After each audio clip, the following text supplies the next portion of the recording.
আমাদের বাংলাদেশের যে পরিস্থিতি, আপনারা আমার কথা অনেকে বুঝতে পারেন না। আমি যেটা বোঝাতে চাচ্ছি ভাই, যে আমার কাছে দল মত নির্বিশেষে সব থেকে বড় পরিচয় হলো মানুষ। সব থেকে বড় পরিচয় কি?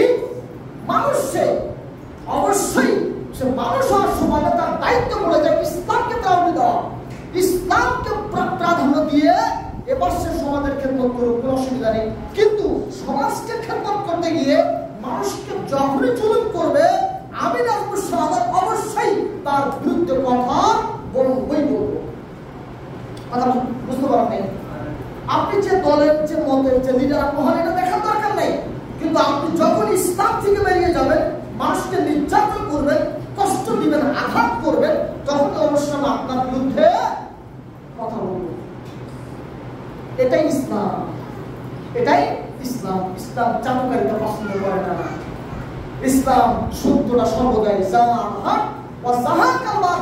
সর্বদাই সত্য উন্মুক্ত করে দেয়, বলে দেয়, আর মিথ্যাকে গুলিয়ে গুলিয়ে সরকার করে দেয়। কখনো কোনোদিন মিথ্যাবাদীকে আশ্রয় প্রশ্রয় দিয়ে তাকে সামনে এগিয়ে দেয় না।